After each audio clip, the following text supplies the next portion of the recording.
What is going on today, guys?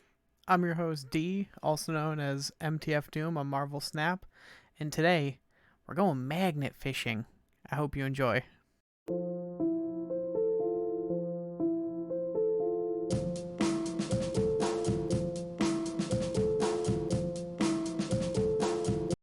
So, before we get into it, last day of February, we were shooting for 100 subscribers.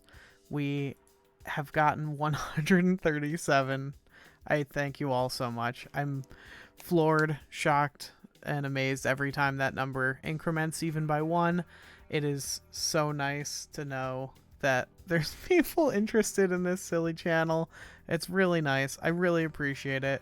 If you find this content elucidating, enlightening, or enriching, the best way to let me know is to subscribe and join the Discord, especially. Leaving a comment also helps. It's how I figure out what you actually want to see.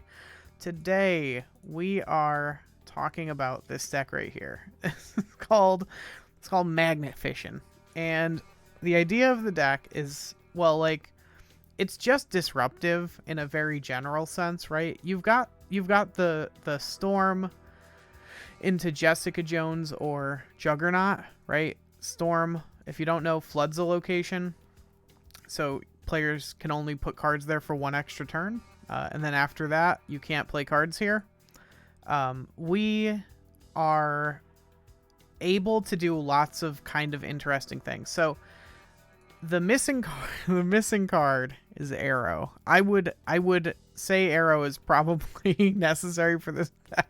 Having played this deck, because I just wanted to play a movement deck. I haven't really ever played one. I tried it in like pool 2 and never really went back. I wanted to try it. I saw there's some like location control lists going around. I don't have Daredevil, so that doesn't really work for me.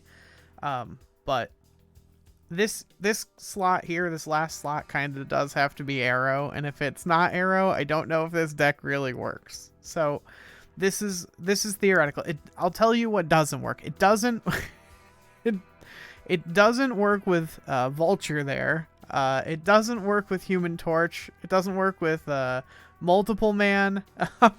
I can tell you all of that with a lot of assurance, but I assume it works pretty well with Aero. We have stuff like Kingpin to just sort of like, basically, you want to Kingpin into a lane that you are ahead enough that your opponent's like, I'm not gonna play there.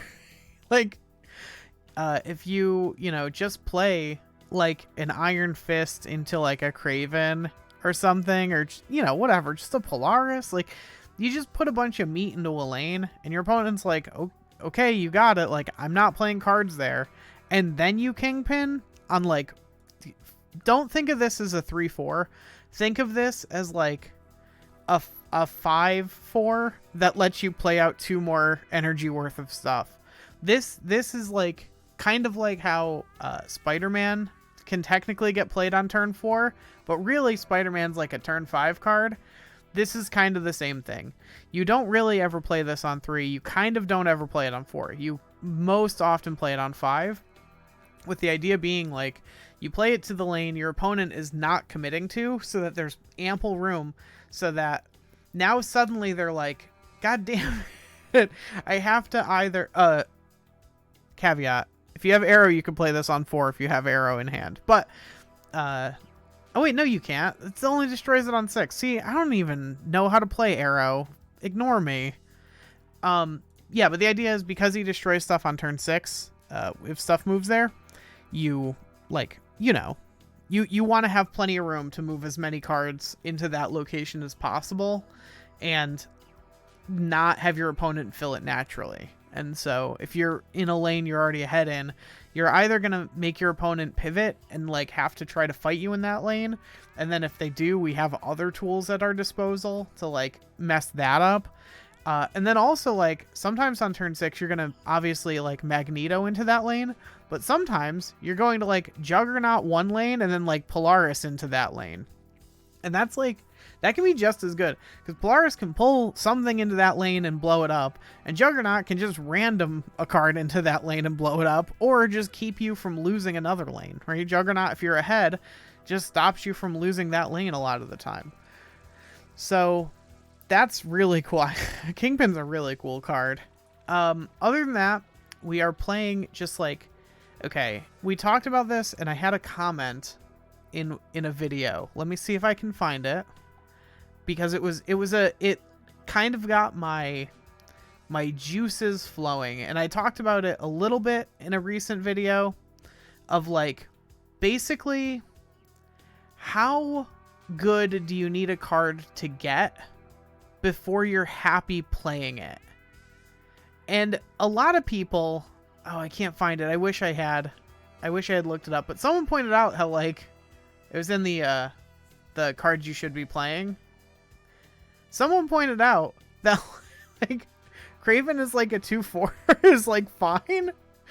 Oh, Paripi Ka, the absolute hype beast for this channel. They came in hot, left a bunch of comments, like, were very supportive. Thank you so much for all that. But they, like, pointed out, like, Craven is a 2/4 is fine. Like, it's not great. Craven is a 2/6. It's, like, pretty good, right?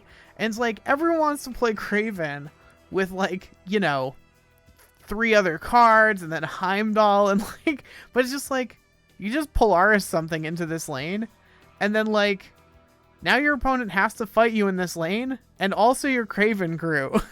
That's fine. That's fine. It's not great. It's not game-breaking, but it's just disruptive enough as to be okay.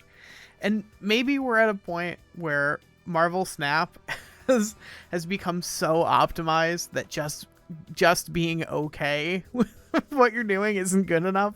I hope that's not the case, but it genuinely it might be. But like, I really think like if you're below like rank 50, almost any deck is kind of good enough, as long as you're playing it like this, like you're just like playing cards that kind of go together and doing interesting things with how you're playing.